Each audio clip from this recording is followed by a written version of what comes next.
광고로 예배 시작하도록 하겠습니다. 하이츠 교신 여러분 예수 이름으로 환영합니다. 새가족 성경공부 오늘 마지막 주 과정이 진행됩니다. 수요 북토크는 오직 예수 계속해서 읽고 있습니다. 건축 관련해서 세 번째 수정 사항을 받았습니다. 지난주에 이제 한 달 정도 기다려서 세 번째 리뷰를 했는데 다른 어떤 시빌이나 파이어나 다 통과를 했는데 랜드스케이프에서 또 추가 사항을 받았습니다. 저희가 건물 크기에 맞춰서 이제 나무를 하나만 심겠다고 그랬는데 나무 8개 심으라고 하고 브러쉬를 39개를 심으라고 해서 그것만 이제 심어주면 허가가 날 것 같습니다. 그래서 한 다음 주쯤 끝내달라고 했는데 다음 주에 끝내면 또 이제 한 14일 더 지나면 그때 퍼밋이 나올 것 같습니다. 예, 그래서 지금 거의 1년 지나가고 있는데 여러분도 계속 기도해 주시고 나무만 열심히 심게 함께 노력하면 좋겠습니다. 온라인하고 계속해서 제피.com으로 연결됩니다. 예, 신앙고백 1689년 신앙고백 제2차 런던 신앙고백 제10장 유효적 부르심에 대해서 이 두 번째 함께 읽도록 하겠습니다. 시작. 효력 있는 부르심은 이루어질 일들에 대한 예견이나 피조물의 어떤 능력이나 매개물이 아니라 하나님의 자유롭고 특별한 은혜로 이루어진다. 성령의 살리심과 새롭게 하심이 있기 전까지 우리는 죄와 범법으로 죽은 상태로 있고 효력 있는 부르심에 있어서 전적으로 수동적이므로 효력 있는 부르심에 응하게 하는 거듭남이 우리에게 필요하다. 우리는 그리스도를 죽음에서 일으킨 능력과 동질한 힘에서 일어난 거듭남을 통해 부르심에서 제공되고 전달된 은혜를 얻을 수 있다. 유효적 부르심, 두 번째 은혜에 대해서 은혜를 우리가 어떻게 받는가, 또 부르심에 대한 저희가 무엇인가를 쭉 이야기하고 있습니다. 기도 제목 계속 두시고 함께 기도해 주시기 바랍니다. 함께 일어나셔서 찬양하시고 예배 시작하겠습니다.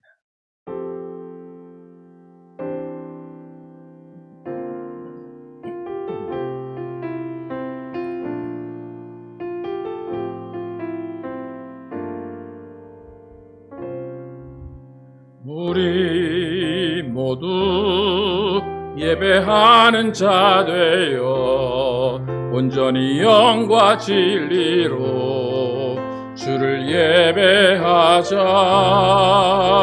주가 우리와 함께 영원히 함께 하시고 마르지 않는 샘물로 우릴 채우시리라.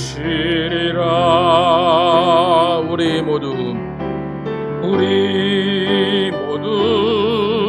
예배하는 자 되어 영과 진리로 주를 예배하자.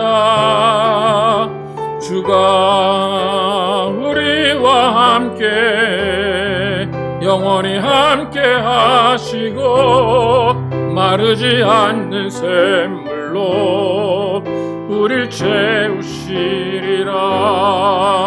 우리 모두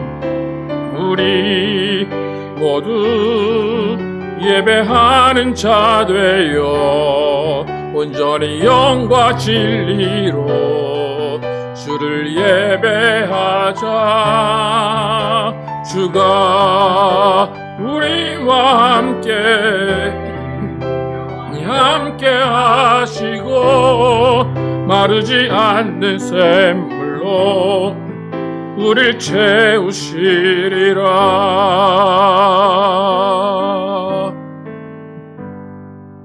하나님 감사합니다. 오늘도 우리 함께 계셔서 우리를 예배 자리로 오게 하시고 예배 자리에서 주님을 만나고 또 주님의 사랑을 느끼며 주님과 소통하게 하심을 감사합니다. 지난 한 주 동안 우리가 세상을 살면서 또 주님과 어떤 삶을 살았는지 다시 한번 돌아보게 도와주시고 주님이 주신 담배와 같은 것들을 우리가 누리며 사는 것에 감사하는 귀한 시간 되게 하여 주시옵소서. 오늘도 성령이 충만케 하시고 성령이 이끄시는 귀한 시간 될 줄 믿사오며 예수 그리스도의 이름으로 기도드렸습니다. 아멘.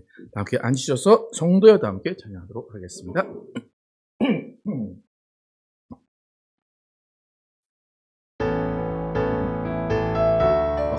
하겠습니다. 성도여도 함께 성도여 다 함께 할렐루야 아멘. 주 찬양하여라 할렐루야 아멘. 주 보좌 앞에서 택하시는 해를 다 찬송하여라 할렐루야 아멘. 만문을 열어라 할렐루야 아멘. 온 하늘 울려라 할렐루야 아멘. 인도자 되시며 친구가 되신 주 그 사랑 끝없다 할렐루야 아멘. 주 찬양하여라 할렐루야 아멘. 찬양은 끝없다 할렐루야 아멘. 거룩한 집에서 주 은총 기리며 늘 찬송 부르자 할렐루야 아멘.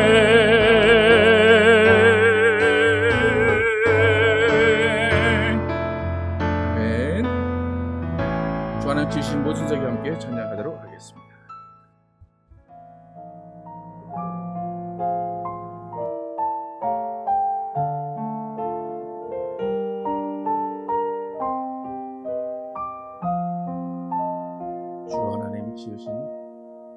주 하나님 지으신 모든 세계 내 마음 속에 그리워 볼 때 하늘의 별 울려 퍼지는 뇌성 주님의 권능 우주에 찬네 주님의 높고 위대하심을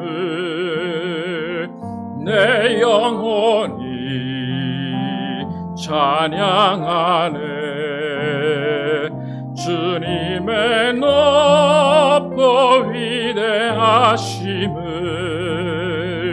내 영혼이 찬양하네.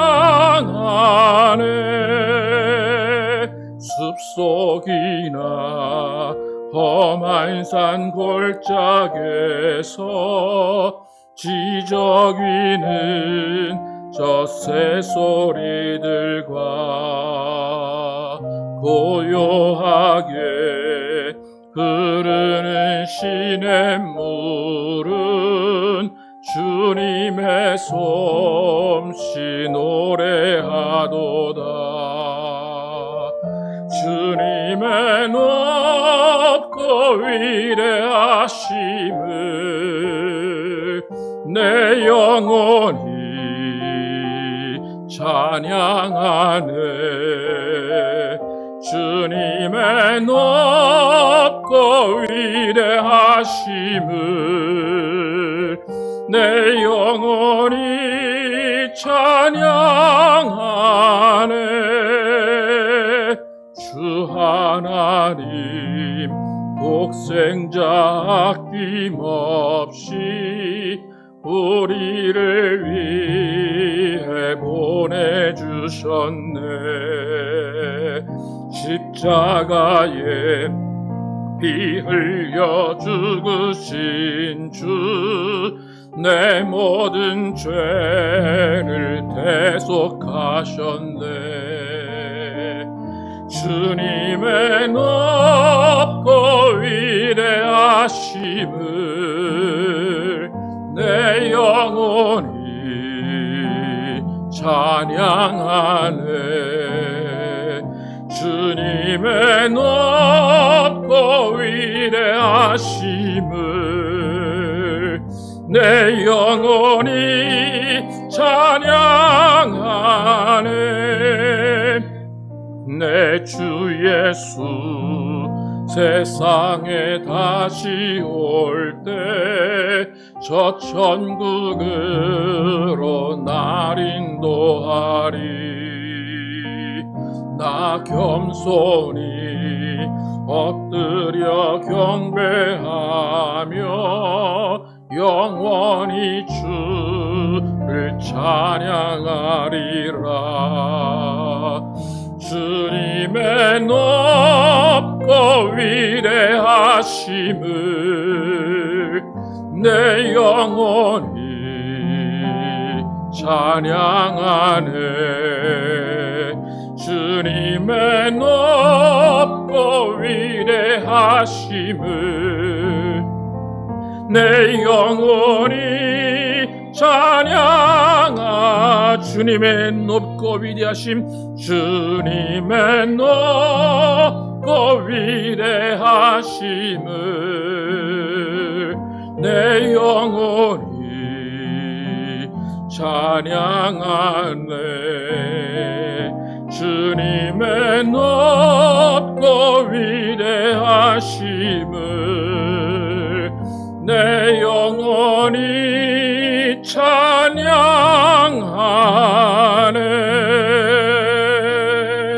찬양하네. 아멘.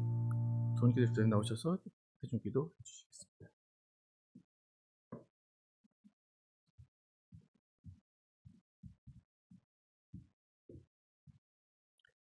참 좋으신 하나님, 하늘 아래 저희를 태어나게 하시고 주님의 뜻에 따라 살게 하시며 하나님의 백성으로 주님을 알고 믿으며 살게 하시니 감사합니다.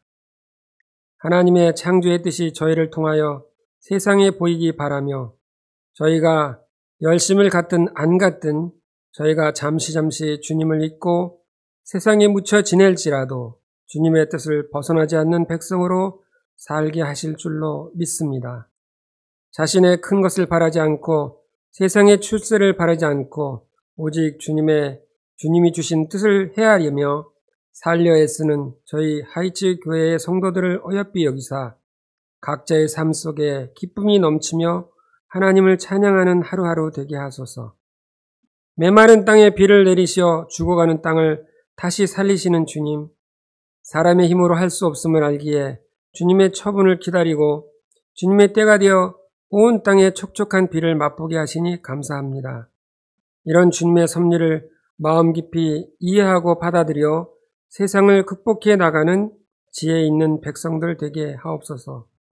모든 것이 주님의 뜻입니다. 그러나 명령하신 전도의 몫은 저희들이 감당해야 할 인생들임을 잊지 않게 하시고 삶의 현장에서 각자 주님의 향기를 내뿜어 이 하이츠 교회가 새로운 성도들로 날마다 넘쳐나는 교회 되게 하옵소서. 언제나 주님의 뜻 앞에 고개 숙여 뜻을 구하시는 김정현 목사님을 축복하시고 묵묵히 뒤에서 뒷바라지 하시는 사모님을 귀하게 보시어 그들의 삶 속에 뜻한 바 이상의 기쁨이 넘치는 축복이 있기를 소망합니다. 저희 성도들 목사님의 목소리를 주님의 음성으로 듣게 하시고 은혜의 강이 넘치는 예배되게 하옵소서.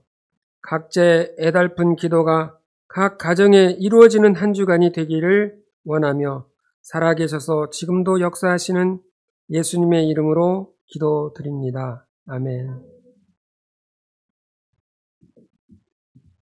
네, 내용은 안전합니다. 찬양하시면서 준비하신 예물 드리시겠습니다.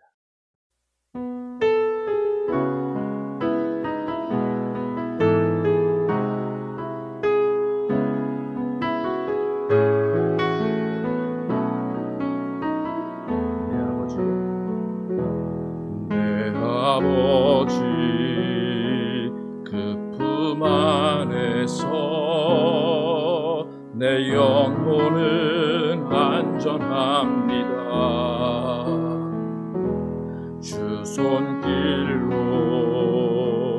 내 삶을 안으시니 그 평강이 나를 덮습니다. 나 비록 넘어지며 흔들리지만 주 내 안에 거하며 나를 붙드시니 내 생각을 주께로 돌리고 주시는 평강의 옷을 입습니다. 주 약속 안에서 내 영혼 평안해 내 뜻보다 크신 주님의 계획 나 신뢰해 두려움 다 내려놓고 주님만 의지해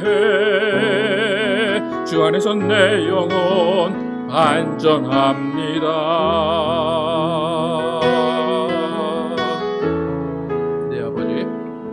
내 아버지 그 품 안에서 내 영혼은 안전합니다. 주 손길로 내 삶을 안으시니 그 평강이 나를 덮습니다. 나 비록 넘어지며 흔들리지만 주 내 안에 거하며 나를 붙드시니 내 생각을 주께로 돌리고 주시는 평강의 옷을 입습니다. 주 약속 안에서 내 영혼 평안해 내 뜻보다 크신 주님의 계획 나 신뢰해 두려움 다 내려놓고 주님만 의지해 주 안에서 내 영혼 안전합니다. 나 비록 넘어지며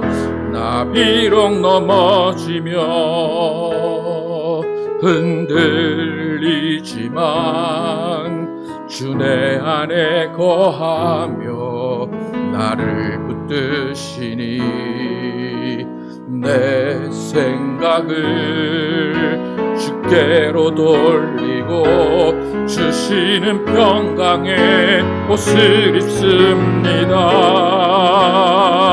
주 약속 안에서 내 영혼 평안해 내 뜻보다 크신 주님의 계획 나 신뢰해 두려움 다 내려놓고 주님만 의지해 주 안에서 내 영혼 안전합니다.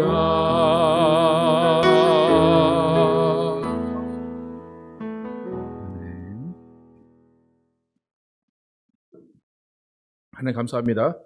하나님께 나무도 빈수로 나오지 아니하고 예물 드린 손길을 기억하시고 하나님께서 복 주시고 모든 것들을 채워 주시옵소서. 믿음으로 온전하게 구별하여야 되는 손길 기억하시고 그 물질에 복 주셔서 하나님이 모든 것들을 책임져 주시고 모든 가정에 문제와 어려움들과 모든 것들을 하나님께서 해결하여 주시옵소서. 또 주일 헌금 감사하고 여러 가지 모양으로 드려진 손길들 기억하시고 하나님께서 모든 것들을 인도하시고 예비하여 주시고 가정의 평화를 주시옵소서. 오늘도 예배 가운데 말씀 듣습니다. 이 말씀이 우리의 생각과 행동을 변화시키게 도와주시고 또 우리가 말씀대로 살아가야 함을 또 깨닫고 그 말씀에 순종하는 우리 모두 되게 하여 주시옵소서. 오늘도 예배 가운데 성령으로 충만케 하시고 성령이 인도하시는 귀한 예배될 줄 믿사오며 예수 그리스도의 이름으로 축복하며 기도드렸습니다. 아멘. Our Father, which art in heaven, hallowed be thy name. Thy kingdom come. Thy will be done in earth as it is in heaven. Give us this day our daily bread, and forgive us our debts as we forgive our debtors. And lead us not into temptation, but deliver us from evil. For thine is the kingdom, and the power, and the glory, forever and ever. Amen. 오늘 주신 말씀 에베소서 1장 1절에서 6절 말씀입니다. 에베소서 1장 1절에서 6절 제가 먼저 읽고 교독해서 읽겠습니다. 하나님의 뜻으로 말미암아 그리스도 예수의 사도된 바울은 에베소에 있는 성도들과 그리스도 예수 안에 있는 신실한 자들에게 편지하노니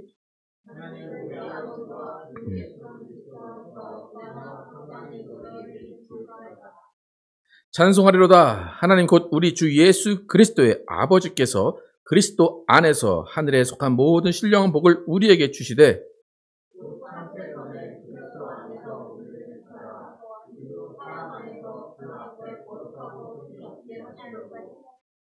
그 기쁘신 뜻대로 우리를 예정하사 예수 그리스도로 말미암아 자기의 아들들이 되게 하셨으니 함께 읽겠습니다. 이는 그가 사랑하시는 자 안에서 우리에게 거저 주시는 바 그의 은혜의 영광을 찬송하게 하려는 것이라. 아멘. 성도, 신실한 자, 그리고 영광이란 제목으로 은혜를 나누겠습니다. 지난주까지 사도행전 강의를 마치고 오늘부터 에베소서 강의를 시작합니다. 에베소서는 좀 작가가 애매하긴 한데 사실 바울이 에베소 지역에 썼다라고 알려져 있고 어떤 신학자들은 바울은 아닌 것 같다라고 얘기는 하긴 하는데 보통 바울이 에베소 지역에 쓴 편지라고 알려져 있습니다. 우리가 지난주 살펴봤던 사도행전에서 바울은 여전히 유대인의 끈을 놓지 못하고 유대인 높은 자들을 불러서 그들에게 복음을 전하는 모습을 봤습니다. 그런데 그 만남을 가진 후에 역시 하나님의 뜻은 유대인이 아닌 이방인에게 복음을 전파하는 것이라는 것을 깨달은 바울은 이제부터 그의 사역을 감금된 상태, 감옥에 있는 상태에서 편지로 사역을 이어갑니다. 우리가 신약 성경을 통해서 바울의 서신을 13개를 보게 되는데 그 13개의 순서대로 쭉 보게 되면 차트 보시면 사도행전 1, 2차, 3차 동안 여행 과정에 쓴 서신서들이 있고 또 로마 감옥에서 쓰여진 서신이 있고 그 다음에 개인적인 사람들에게 보내는 서신들이 있습니다. 그래서 1, 2차, 3차까지는 갈라디아서, 데살로니가 전서, 후서, 고린도 전후서, 로마서를 씁니다. 그리고 사도행전 28장에 나오는 감옥에서 있는 그 시간 동안은 에베소서, 골로새서, 빌레몬서, 빌립보서를 쓰게 됩니다. 그래서 우리가 지금 에베소서를 보고 있는데 에베소, 골로새, 빌레몬, 빌립보는 옥중서신이라고 합니다. 감옥에서 쓰여진 서신이다. 그래서 옥중서신으로 불려집니다. 오늘 살펴볼 에베소서는 감옥에서 쓴 편지 중에 하나인데 에베소 교회에 보낸 편지가 아니라 에베소 지역에 있는 사람들에게 보낸 편지입니다. 그러니까 에베소에 있는 교회에도 분명히 전달이 되지만 교회뿐만이 아니라 에베소 지역에 있는 예수에게 관심이 있고 예수님을 알려고 하는 사람들 모두에게 대상으로 하는 편지가 에베소서입니다.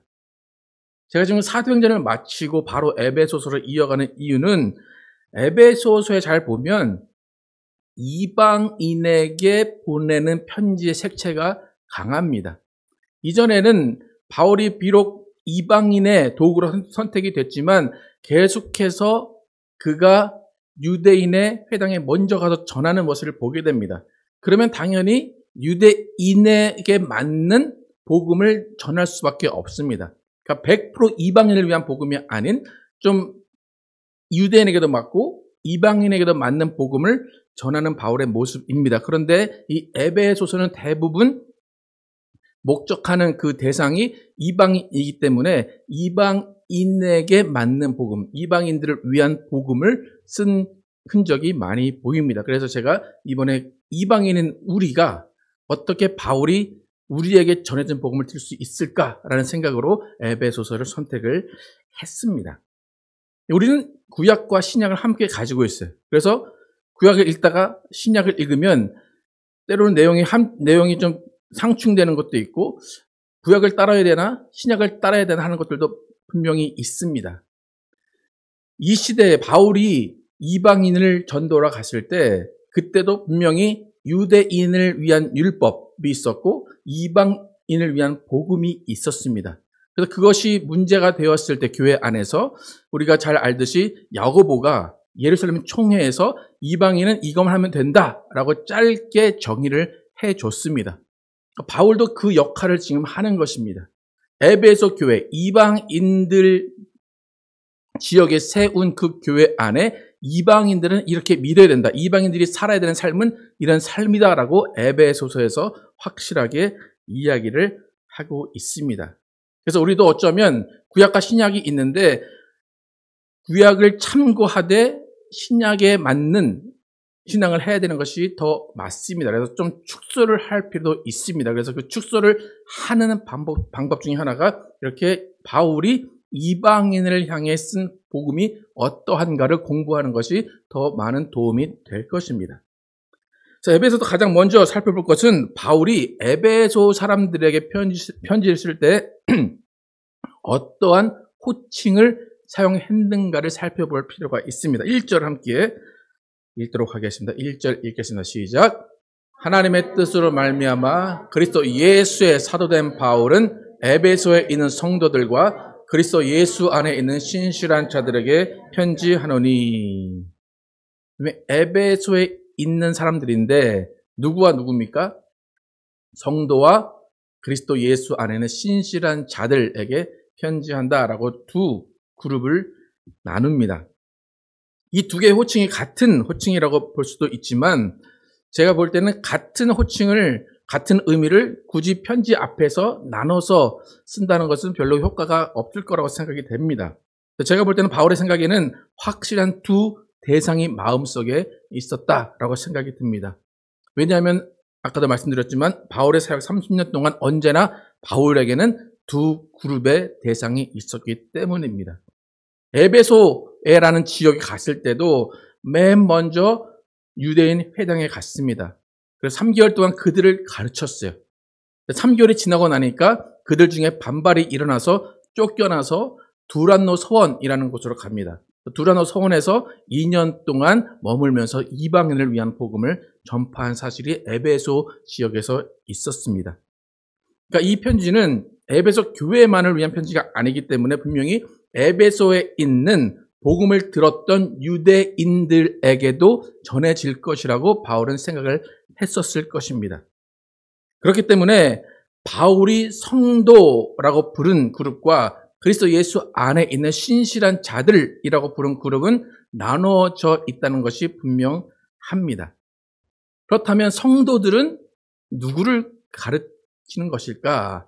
성도들은 제가 볼 때는 유대인들 중에서 복음을 들은 사람들, 유대인들 중에서 예수 그리스도를 마음에 영접한 사람들을 성도라고 불렀을 것입니다. 성도라는 호칭은 바울이 만든 호칭이 아니라 이미 유대인들 사이에서도 성도라는 호칭을 많이 불렀습니다. 그리고 구약 성경에도 보면 시편에도 성도라는 호칭이 많이 나오고 다니엘서에도 성도라는 호칭이 나옵니다. 그렇기 때문에 이 성도라는 그룹은 특별히 예수를 믿은 사람들이 아닌 어쩌면 더 큰 범위가 넓혀져서 하나님을 믿은 사람들의 그룹을 성도라고 정의를 했을 것입니다. 그럼 성경 가운데 어떤 상황 가운데 어떤 사람들이 성도라고 불려졌는지 특별히 한 구절만 읽도록 하겠습니다. 마태복음 27장 50절에서 52절 함께 읽겠습니다. 시작. 예수께서 다시 크게 소리 지르시고 영혼이 떠나시니라. 이에 성서 휘장이 위로부터 아래까지 찢어져 둘이 되고 땅이 진동하며 바위가 터지고 무덤들이 열리며 자돈 성도의 몸이 많이 일어나되 예수의 부활 후에 그들이 무덤에서 나와서 거룩한 성에 들어가 많은 사람에게 보이니라. 이 구절은 예수님 부활하실 때, 그러니까 죽으시고 부활한 그 3일간에 일어난 일을 기록합니다. 그러니까 이 장면은 참 해석하기 어려운 장면입니다. 그러니까 예수님이 십자가에 돌아가실 때 성전 휘장이 쫙 찢어졌는데 그때 무슨 일이 일어났다고 합니까?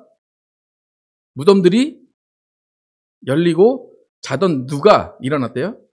성도의 몸이 많이 일어났다고 합니다. 그러니까 우리가 흔히 영화에서 보듯이 좀비가 이렇게 일어나서 걸어다니듯이 그런 일들이 실제로 벌어졌다는 겁니다. 근데 이거를 그냥 은유다, 비유다라고 해석하는 신학자도 있고 실제로 일어났다라고 하는 신학자들도 있는데 이게 실제였던 비유였던 중요한 사실은 뭐냐면 바울 이전에도 예수님 믿는 사람들이 있기 전에도 누군가는 성도라고 칭해지는 사람들이 있었다는 겁니다. 성도라는 호칭이 불려졌다는 것입니다. 그러니까 예수 믿고 변화된 예수님 이후의 사람들을 성도라고 하는 것이 아니라 이미 유대인들 중에도 성도라고 불리는 사람들이 있었다는 겁니다. 그래서 예수를 모르던 시대의 사람들 성도라고 불렀기 때문에 지금 바울이 성도라고 호칭한 사람들은 이방인이기보다는 그 전에 하나님을 알던 사람들, 대부분 유대인이라고 하는 것이 더 타당할 것입니다. 그래서 결론적으로 바울이 성도라고 부르는 사람들은 자신이 만나서 복음을 전했던 유대인들입니다. 그럼 이렇게 성도가 있고 신실한 자라고 불렀는데 신실한 자라고 불렀을 때는 그 앞에 어떤 단서가 하나 붙어 있었습니다. 뭐였습니까? 신실한 자들이라고 했는데 그 앞에 뭐가 있었냐면 그리스도 예수 안에 있는 이에요. 신실한 자들, 믿음 있는 자들이란 얘기인데 그 앞에 그리스도 예수 안에 있는 이에요. 그러니까 만약에 그리스도 예수 안에 있는 성도, 그리스도 예수 안에 있는 신실한 자들이라고 했으면 괜찮은데 그게 아니라 성도 따로 띄고 그리스도 예수 안에 있는 신실한 자들이라고 구별했다는 것은 분명히 어떠한 구분이 있었다는 겁니다. 그렇다면 그리스도 예수 안에 있는 신실한 자들이라는 것은 누구일 것 같습니까? 이전엔 비록 여호와 하나님을 알지 못했지만 바울의 복음을 듣고 예수님을 영접한 이방인들, 그러니까 이방인들을 예수 그리스도 안에 있는 신실한 자들이라고 좀 구별해서 불렀던 것 같습니다. 그러니까 범위를 좁힌 거예요. 그래서 예수 안에는 신실한 자들 그리고 성도라는 거죠. 만약에 바울이 우리를 만나러 올 수 있다라고 우리를 처음 봤을 때 뭐라고 부를 것 같습니까? 성도요 라고 부를 것 같습니까? 신실한 자들이요 라고 부를 것 같습니까? 학화에 처해 있는 그리스도 예수 안에 있는 신실한 자들이요 라고 불렀을 겁니다. 그러니까 분명히 강조하는 뭔가가 있어요. 그죠? 누구 안에 있습니까? 그리스도 예수 안에 있어요. 또 뭐가 있어요? 신실함이 있다는 거예요. 그리스도 예수를 믿는 사람들이에요. 예수 안에서 예수를 믿는 사람들이 우리 이방인들입니다. 이렇게 바울이 처음 편지를 쓰면서 호칭을 이렇게 붙이는 이유는 뭐 어색해서일 수도 있고 그들에게 좀 친절하게 보이기도 하려고 하는 것이 있겠지만 분명한 것은 너희들의 정체성은 이렇다라고 가르쳐 주는 겁니다. 한국 교회에서 가장 애매한 게 참 호칭입니다. 처음에 교회 오시면 뭐라고 불러야 될지가 가장 고민입니다. 그래서 괜히 장로님이 오셨는데 집사님이라고 부르면 나 장로인데 왜 집사라고 부릅니까? 그럴 때도 있고 그래서 애매해서 그냥 형제님 부르면 이 나이에 무슨 형제입니까? 라고 얘기를 하기도 하고 참 애매합니다. 미국 교회 가면 그냥 이름 부르면 끝인데 한국 교회에서 이름 누구누구 씨 하면 이제 그때부터 싸움이 날 거예요. 네. 참 애매한 호칭입니다. 그래서 이제 언제부턴가 누군지 모르겠는데 집사라는 직분을 그래서 만들어낸 것 같아요. 그래서 대부분은 그냥 어려운 좀 애매한 그런 상황 가운데는 집사라고 그냥 계속 이렇게 부르는 상황이 많게 되는데 사실 지금은 집사라는 것이 어떤 의미가 어떤 건지도 모르는 상태에서 집사를 받기도 하고 그렇기 때문에 이 호칭이라는 것이 참 애매한 상황입니다. 여러분은 어떻게 불려지기 원하십니까? 저기요? 오케이. 한번 불러볼까요? 저기요? 예. 그러니까 우리는 그래서 뭐 성도라는 호칭도 있고, 뭐 신자님이라는 호칭도 있고, 집사님이라는 호칭도 있고, 뭐 형제, 자매 다 있는데, 이 지금 그 바울이 원하는 호칭은 신실한 자들이라는 호칭을 가장 원했던 것 같습니다. 그런데 바울이 신실한 자들, 성도라고 부른 것은 호칭의 의미가 아니라 정말로 성도라고 하면 거룩한 삶을 사는 사람들입니다. 성도는 거룩한 삶을 사는 사람들이라고 인정하고 있는 거예요. 또 예수 그리스도 안에서 아름다운 믿음을 가진 사람들을 신실한 자들이라고 부른 것입니다. 여러분, 호칭이라는 것은 그 호칭에 걸맞게 살으라는 겁니다. 호칭에 걸맞게 행동하라는 겁니다. 장로라는 호칭을 받았으면 장로답게 사는 것이고, 집사라는 직분을 받았으면 집사답게 사는 겁니다. 그러니까 지금 바울은 그 이야기예요. 너희가 성도다, 너희가 신실한 자들이다 라는 것은 너희의 신분을 깨닫고 그 신분에 맞는 삶을 살도록 해라라고 편지를 쓰고 있는 겁니다. 그러니까 그 호칭이 어떠한 것인가, 호칭을 먼저 불러놓고 그 다음에 호칭에 대해서 설명을 하는 것이 3절부터 5절입니다. 함께 읽어보도록 하겠습니다. 시작. 찬송하리로다. 하나님 곧 우리 주 예수 그리스도의 아버지께서 그리스도 안에서 하늘에 속한 모든 신령한 복을 우리에게 주시되, 곧 창세전에 그리스도 안에서 우리를 택하사 우리로 사랑 안에서 그 앞에 거룩하고 흠이 없게 하시려고 그 기쁘신 뜻대로 우리를 예정하사 예수 그리스도로 말미암아 자기의 아들들이 되게 하셨느니라. 그러니까 성도와 예수 그리스도 안에 있는 신실한 자들, 이 호칭을 받은 사람들은 3절에서 5절에 나온 내용 때문에 그렇게 호칭을 했다라는 거예요. 그래서 그 사람들이 어떤 사람들인가? 첫 번째 정의는 이 사람들은 하나님 아버지의 복을 받은 사람들이다라는 거예요. 하나님 아버지로부터 신령한 복을 받은 사람들이 성도요, 그리스도 안에 있는 신실한 자들입니다. 그런데 그 복은 단순한 복이 아니라 어떤 복입니까? 신령한 복입니다. 신령한 복은 뭘까요? 우리가 그 중국 문화에서 복주머니를 어떻게 그립니까? 복주머니를 이렇게 세워 놓습니까? 거꾸로 놓습니까? 예. 그럼 뭐가 떨어지는 겁니까? 돈이 떨어달라는 거죠? 예. 신령한 복이 혹시 그런 걸까요? 예. 신령한 복은 뭐냐면 5절에 결론이 나와 있습니다. 5절에 뭐냐면 그 기쁘신 뜻대로 우리를 예정하사 예수 그리스도로 말미암아 누구의 아들? 하나님의 아들들이 되게 하셨다. 우리가 신령한 복을 받았다는 것은 하나님의 자녀가 됐다는 겁니다. 신령한 복 받고 하나님의 자녀가 된 자들이 신실한 자들이고 성도입니다. 여러분, 하나님의 자녀가 된 것 복 받았다 생각하십니까? 정말 복 받으셨습니까? 네. 그럼 새해 복 많이 받으세요. 그 복. 그 복은 뭐 어떤 복입니까? 더 받아야 되는 복입니까? 우리 이미 신령한 복을 받아서 하나님의 자녀가 되었습니다. 그것을 감사하고 감격하는 삶이 신실한 자들의 삶이고 성도의 삶입니다.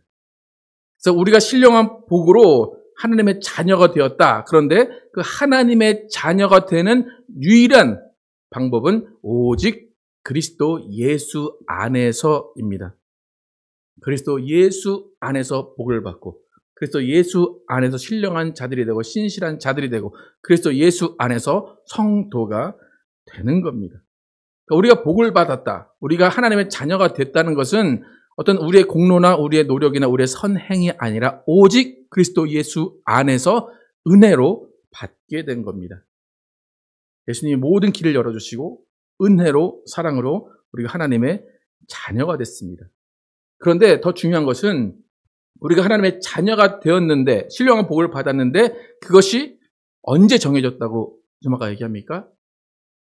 창세전에, 우리가 태어나기도 전에, 지구가, 우주가 만들어지기도 전에 우리는 이미 하나님의 아들들, 딸들이 되기로 예정되었다는 겁니다. 여러분이 구원받았다라는 것도 하나님의 자녀가 됐다라고 얘기할 수 있는데, 여러분 그러면 하나님의 자녀가 됐다라고 제가 만약 여러분에게 언제 하나님의 자녀가 되셨습니까? 라고 물어보면 여러분 알 수 있습니까? 여러분 언제부터 하나님의 자녀가 됐어요? 네. 잘 모르겠지만 하나님이 창세 전에 저를 그렇게 하셨대요. 그죠? 네. 우리가 구원받은 날짜를 알 필요도 없고 알 수도 없고 그것이 중요하지 않습니다. 왜요? 우리는 이미 창세 전에 그렇게 예정되었고 선택받았기 때문입니다. 우리는 때로는 내가 구원받았나? 라는 것을 궁금해하기도 하고 불안해할 때도 있습니다. 만약에 제가 여러분 앞에서 이제 여러분 당신 구원 받으셨습니까? 물어보면 처음에 예 그럴 거예요.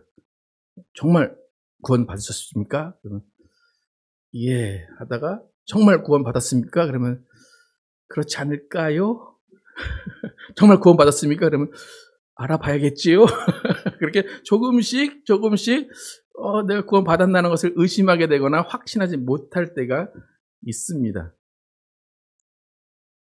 여러분이 확신하지 못해도 여러분이 의심해도 하나님은 창세 전부터 여러분을 선택하셨고 예정하셔서 하나님의 자녀로 삼으셨습니다.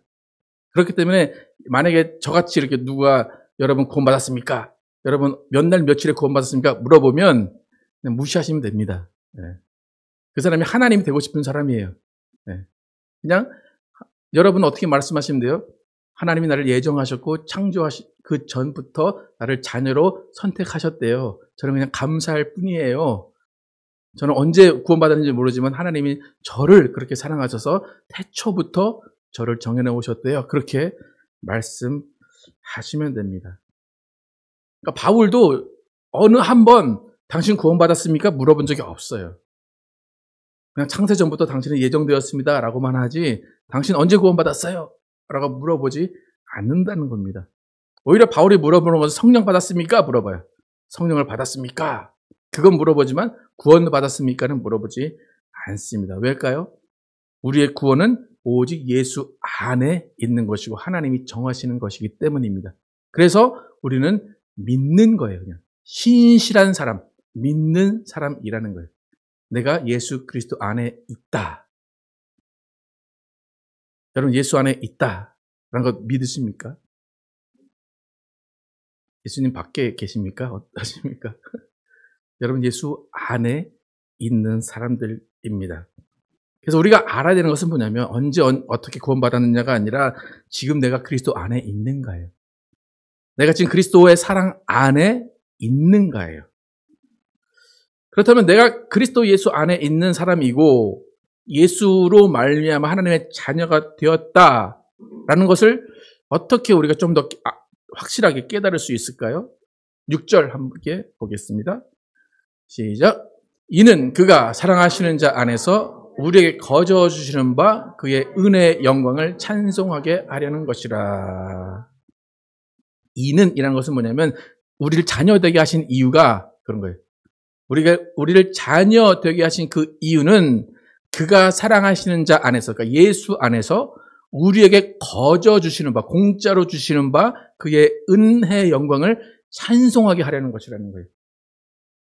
여러분, 하나님이 여러분을 구원하시고 여러분을 자녀 삼으신 이유가 뭐라고요?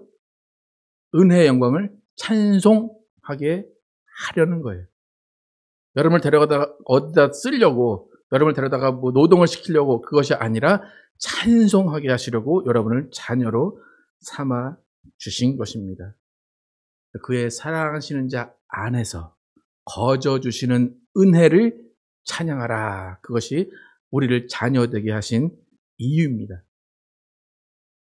그래서 우리가 자녀된 것은 은혜라고 그래요. 우리가 자녀된 것은 하나님의 온전한 선물이고 사랑입니다. 그러니까 여러분 오늘부터 구원의 확신을 갖지 마십시오. 확신 없어도 됩니다. 하나님이 이미 그렇게 해 놓으신 거예요. 우리가 할 일은 뭐라고요? 은혜의 영광을 찬양하는 겁니다. 여러분 하나님의 신실하심, 하나님의 사랑, 하나님의 영광은 찬양해야 할 것입니다. 바울이 이렇게 에베소 사람들에게 성도 그리고 그리스도 안에 있는 신실한 자들이라고 호칭하는 이유는 뭐냐면, 편지를 쓰는 이유는 뭐냐면 여러분은 하나님의 자녀인 것을 잊지 말라는 겁니다. 거저받은 그 은혜를 의심하지 말고 오히려 영광을 돌리고 찬양하라는 겁니다. 만약 여러분 가운데 아직도 나의 구원이 의심되거나 내가 뭐 한 것도 없는데 구원을 받았을까? 내가 이렇게 사는데 구원을 받은 사람을 할 수 있을까? 라고 생각한다면 오늘 바울의 선포를 기억하시기 바랍니다. 바울은 이렇게 선포합니다. 여러분은 하나님이 택하셨고 예정하셨고 뜻하셔서 하나님 앞에서 흠 없게 하시려고 예수 그리스도 안에서 하나님의 자녀로 삼으셨습니다. 바울은 이렇게 선포합니다. 예수님 덕분에 이 거저받은 은혜 여러분 누리시기를 축복합니다. 거저받은 것 염치 없다고 생각하지 마시고 거저받은 것 은혜의 영광을 찬송하시기를 축복합니다. 그렇다면 은혜의 영광을 찬송하는 것은 뭘까? 내가 자녀인 것은 알겠고 감사도 하는데 은혜의 영광을 찬송하라, 은혜의 영광을 찬송하라 라고 하는데 그러면 은혜의 영광을 찬송하는 것은 무엇일까? 어떤 것이라고 생각을 하십니까? 여러분 하나님의 자녀라고 그랬어요. 여러분 한 예수 믿은 지 20년 넘으신 분 계십니까? 20년 넘으신 분 계십니까? 대부분 많죠? 네. 그러면 하나님의 청년이십니까? 하나님의 뭐입니까? 네. 그쯤 되면 어떤 신분이라고 생각이 드십니까?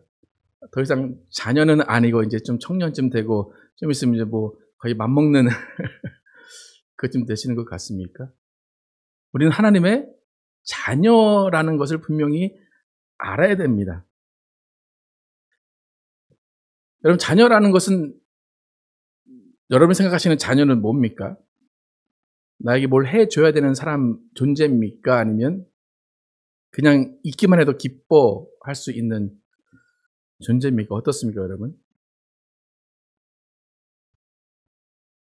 그리고 자녀 입장에서는 여러분이 부모님께 나는 골칫거리밖에 안 돼. 나는 부모님의 부담이야. 라고 생각한 것이 맞습니까? 어떻습니까? 만약에 여러분의 자녀가 여러분 앞에서 나는 엄마의 골칫거리야. 엄마 나는 태어나지 않았어야 될 것 같아. 그러면 부모의 마음이 어떻습니까? 그래 네가 잘 아는구나. 이제 철들었구나. 그렇습니까? 아니죠. 넌 그래도 내 아들이고 딸이야. 난 널 사랑해. 네가 만약 부족한 점이 있을지라도 나는 그것을 용납하고 나는 그것을 위해서 더 기도하고 더 그것을 위해서 너를 위해서 더 애쓸게 라고 하는 것이 부모와 자녀의 관계입니다.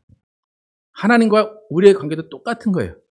자녀 삼으셨다라는 것은 뭐냐면 그러니까 태초부터 창세 전부터 너를 자녀 삼겠다 그거잖아요. 그게 무슨 말이냐면 태초부터 나는 너를 기뻐한다는 거예요. 네가 뭘 해도 나는 기뻐할게. 네가 정말 모자라고 네가 정말 내 말을 안 들어도 내가 널 위해 기도하고 내가 널 위해 그냥 더 눈물을 흘릴 뿐이지 너는 내 기뻐하는 아들이야, 딸이야 라는 것이 하나님의 자녀라는 말입니다. 그러니까 바울이 지금 에베소 교인들에게 이것을 깨우쳐 주는 거예요. 너는 예수 안에서 자녀가 됐어. 그러니까 너희 할 일은 은혜의 영광을 찬송하는 일뿐이야 라는 거예요. 여러분 어떻습니까? 하나님 앞에서 기뻐하십니까? 여러분 하나님이 지금 앞에 있다. 그럼 여러분 막 손 들이면서 하나님 막 그렇게 기뻐하실 것 같습니까? 아니면 아이고 죄송합니다 하나님 그럴 것 같습니까? 여러분 어떻습니까? 우리가 찬양을 앞에 손뼉 치고 찬양을 했는데 손뼉 치면서 내가 이번 주에 그렇게 많은 죄를 졌고 그렇게 하나님의 말씀도 못 읽고 기도도 못 했는데 이렇게 찬양을 이렇게 손뼉 치면서 해도 될까? 이런 모습 하나님이 가증스럽다고 하지 않으실까? 그런 생각 하실 필요가 있습니까? 없습니까? 없어요. 하나님이 이미 다 아세요. 네가 그렇게 살았구나. 그런데 네가 그래도 불구하고 내 앞에 왔지? 난 기쁘다. 그거예요. 여러분, 갓난아는 아이가 할 수 있는 건 뭡니까? 엄마가 까꿍하면 웃으면 됩니다. 그죠? 하나님이 여러분 앞에 와서 까꿍합니다. 그럼 여러분 어떻게 하실 겁니까? 하나님 저를 죽여주시옵소서. 오늘도 성경을 못 읽고 기도를 못하고 전도를 못해서 죽여주시옵소서. 그겁니까? 일단 웃고 보십시오. 일단 기뻐하시고 하나님이 그 다음에 무슨 말을 하시면 그때 여러분 하나님의 말씀에 순종하시면 됩니다. 근데 우리는 자꾸 하나님을 아버지로 생각하지 않아요. 하나님은 어떤 다른 신처럼 생각해요.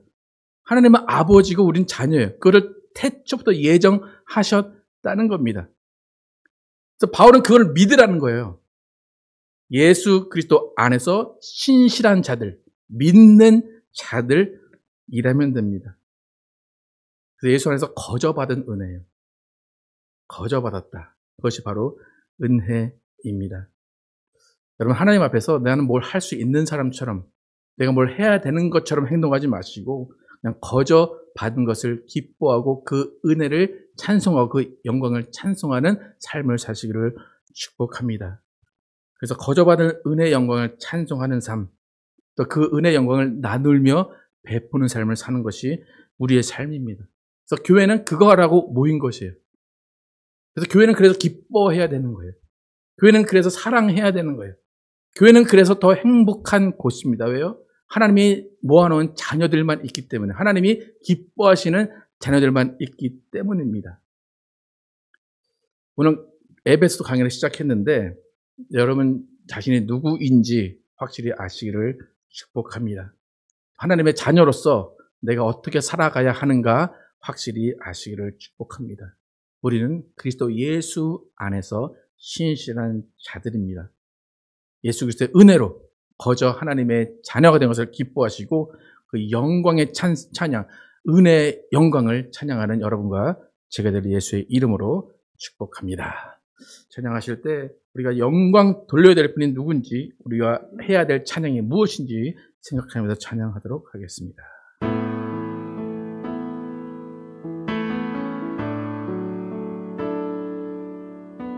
주님 큰 영광 받으소서. 홀로 찬양 받으소서. 모든 이름 위에 뛰어난 그 이름, 온 땅과 하늘이 다 찬양해. 겸손하게 우리 무릎 꿇고 주 이름 앞에 영광 돌리세. 모두 절하세. 독생자 예수 주님께 찬양 드리리. 모든 영광과 존귀와 능력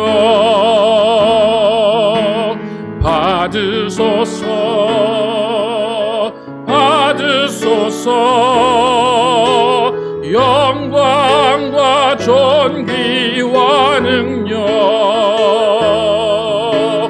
받으소서. 받으소서. 그리스도 살아계신 하나님. 다시 한번 주님 큰 영광, 주님 큰 영광 받으소서. 홀로 찬양 받으소서. 홀로 찬양 받으소서. 모든 이름 위에 뛰어난 그 이름, 온 땅과 하늘이 다 찬양해. 겸손하게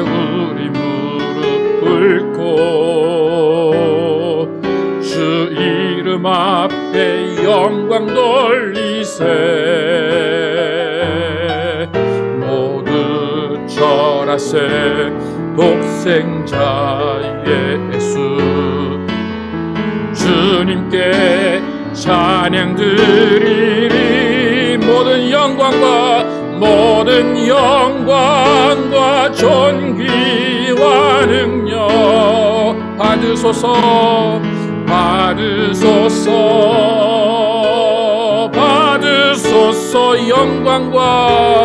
영광과 존귀와 능력 받으소서.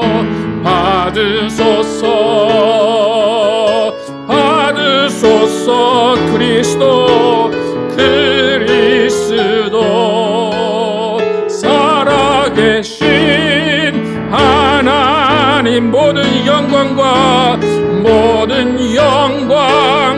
존귀와 능력 받으소서.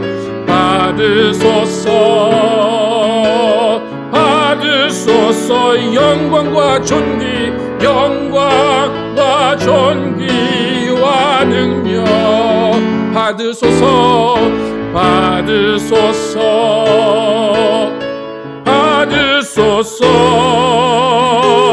그리스도 살아계신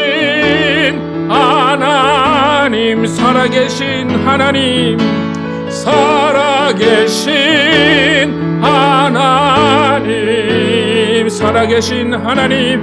살아계신 하나님.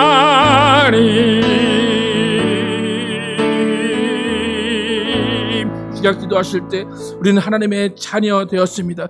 거저 받은 바 은혜 예수 그리스도 안에서 우리는 하나님의 자녀가 되었습니다. 하나님의 자녀가 되게 하신 그 이유 단 한 가지입니다. 은혜의 영광을 찬송하게 하려 함이라. 오늘 이 시간 정말 기도할 때 하나님, 우리는 하나님의 영광을 찬양하겠습니다. 나의 구원을 찬양하겠습니다. 의심하거나 나의 부족함을 보는 것이 아니라 창세전부터 예정하신 그 은혜, 창세전부터 예정하신 그 구원을 찬양하겠습니다. 우리는 이리 찬양하는 이름을 기억하며 하나님께 찬양하기로 작정하며 기도하도록 하겠습니다. 아버지, 역사해 주시기를 원합니다. 아버지, 우리를 구원하시고 우리를 자녀 삼아주시면 감사합니다. 하나님이 우리를 기뻐하시고 하나님이 우리를 사랑하셔서 우리를 자녀 삼아주셨습니다. 그 자녀 삼기 위하여 예수 그리스도를 십자가에 달려 죽게 하시고 하나님 자신이 이 땅에 오셔서 모든 것들을 다 희생하셨습니다. 그리고 우리를 자녀 삼으셨습니다. 자신의 아들을 희생하신 그 사랑으로 우리를 자녀 삼으셨습니다. 우리는 그것을 갚을 수 없고 우리는 그것을 어떻게 돌려드릴 수 없습니다. 우리가 할 일은 그저 그 은혜의 영광을 찬양하는 것뿐입니다.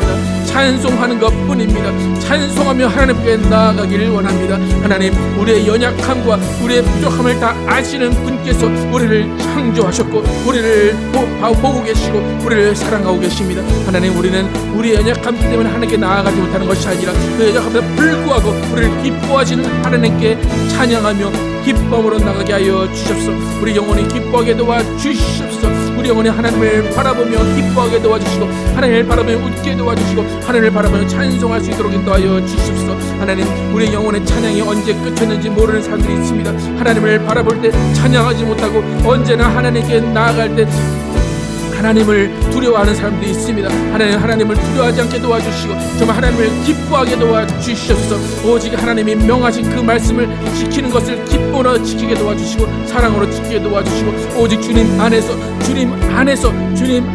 기뻐하고 즐거워할 수 있는 도와여 주시옵소서. 하나님, 정말 주님이 우리를 어떻게 창조하셨고 어떻게 지으셨는지를 바로 깨닫게 도와주시옵소서. 창세전에 예정하사 그리스도 예수 안에서 그리스도로 말미암아 거저받은 은혜가 우리 가운데 있습니다. 그 은혜를 찬양하게 도와주시고 그 은혜 받은 자들끼리 서로 사랑하게 도와주시고 은혜 받은 자들끼리 찬양하게 도와주시고 은혜 받은 자들끼리 서로 돕고 서로 격려하게 도와주시옵소서. 하나님 아버지, 도와주시옵소서. 아버지, 바울이 이렇게 편지를 쓴 이유를 바라게 도와주시고 너희는 신실한 자들, 그리스도 안에 신실한 자들이라는 것을 우리가 깨닫게 도와주시고 우리 예수를 믿고 예수 그리스도 안에서 은혜 받은 자라는 것을 알게 도와주시고 그 은혜로 살아가는 우리 모두에게 도와주시옵소서. 그 은혜로 거듭났고 그 은혜로 자녀되었고 그 은혜로 이 세상을 살아갔음을 믿고 그 은혜 가운데 찬양할 수 있도록 인도하여 주시옵소서. 아버지 성령 함께 하시고 도와주시고 우리 항상 기뻐할 수 있도록 인도하시고 항상 주님을 찬양하는 우리 모두 되게 하여 주시옵소서. 아버지 도와주시고 인도하여 주시옵소서. 나는 감사합니다. 오늘 에베소서를 통하여서 바울이 어떠한 마음으로 에베소 사람들에게 편지를 썼는지를 알게 하심을 감사합니다. 바울은 그들에게 성도라고 하고 예수 그리스도 안에서 신실한 자들이라고 이야기합니다. 그리고 그 신실한 자들이라는 것은 예수 그리스도 안에서 예수 그리스도로 인하여 거저받은 은혜라는 것입니다. 그리고 그 거저받은 은혜로 하나님의 자녀가 되게 하신 것은 하나님을 찬양하고 은혜의 영광을 찬양하게 하려는 것이라고 분명히 이야기합니다. 하나님, 우리는 예의범절이 뛰어나고 염치가 있는 사람들이라 하나님께 나아가는 것이 때로는 어색하고 좀 죄송하기도 하고 민망하기도 할 때가 있습니다. 하나님은 오라 오라 하시는데 우리는 내가 어떻게 한 것 때문에 나가지 못할 때가 있습니다. 하나님은 우리가 그럴 것을 이미 아셨음에도 불구하고 창세전에 예정하시고 선택하셔서 하나님의 자녀라고 하셨습니다. 그리고 자녀된 자들은 찬양하라고 하십니다. 영광 돌리라고 하십니다. 은혜의 영광을 찬송하는 것이 우리 자녀들의 일입니다. 하나님, 우리는 찬양하는 일을 뒤로 하고 다른 일을 하려고 할 때가 있습니다. 찬양하는 것이 먼저가 아니라 내가 무엇을 더 어떻게 잘해야 되는가, 하나님께 어떻게 이것을 고쳐야 되는가 라고 생각합니다. 우리는 하나님의 자녀입니다. 부모가 자녀에게 원하는 것을 우리는 잘 깨닫지 못할 때가 있습니다. 하나님이 우리에게 원하시는 것은 기뻐하는 것입니다. 항상 기뻐하라 말씀하시고 그 기뻐하는 모습을 보시고 하나님도 기뻐하십니다. 하나님, 우리 저 은혜의 영광을 찬양하는 사람들 되게 도와주시고 그 찬양을 혼자만 하는 것이 아니라 함께 서로 도우며 온 교회가 함께 하나님을 찬양하게 하여 주시옵소서. 그 찬양 가운데 하나님께 영광 돌리게 하시고 존귀를 돌리게 도와주시고 그 하나님을 찬양하며 서로 사랑하는 우리 모두 되게 하여 주시옵소서. 예수 그리스도의 이름으로 기도드렸습니다. 아멘. 예수님의 사랑 안에 거하시고 하나님을 찬양하시는 여러분과 제가 되길 예수 이름으로 축복합니다. 함께 일어나셔서 찬양하시고 예배 마치도록 하겠습니다.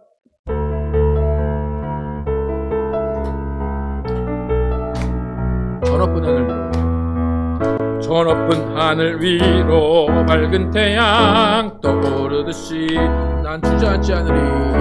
난 주저앉지 않으리. 어떤 어려움에도 주의 길을 선택하리. 빛 가운데로 걸으리. 주님을 크게 보는 믿음 가지고 세상에 나타내리라. 놀라운 주의 사랑을 주의 꿈을 안고 일어나리라. 선한 능력으로 일어나리라. 이 땅의 부흥과 회복은 바로 나로부터 시작되리. 주의 꿈을 안고 일어나리라. 선한 능력으로 일어나리라. 이 땅의 부흥과 회복은 바로 나로부터 시작되리. 주님을 크게 보는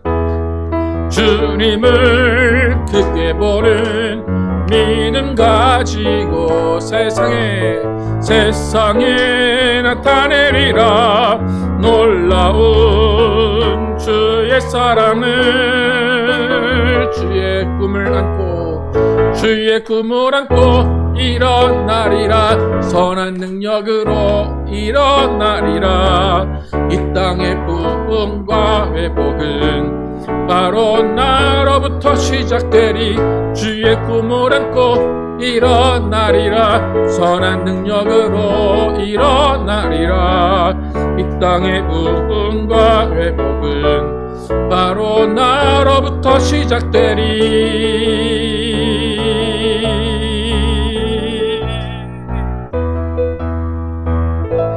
하나님 감사합니다. 오늘 에베소 강해를 통하여서 우리가 어떤 자들인지, 우리가 어떻게 그런 하나님의 자녀가 되었는지를 알게 하심을 감사합니다. 또 자녀 만드신 이유, 그것은 은혜의 영광을 찬송하게 하려 하는 것임을 알게 하심을 감사합니다.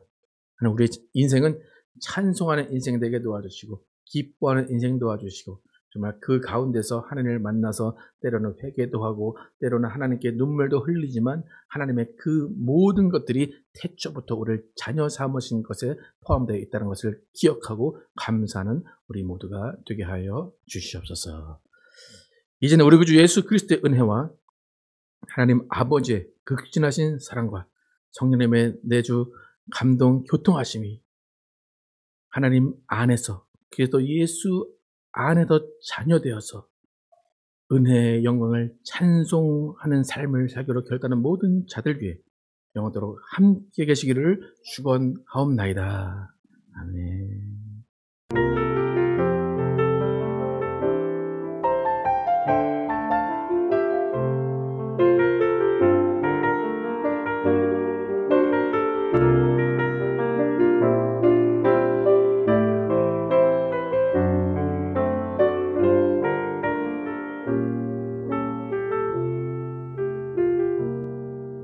삶을 고백합니다. 하나님의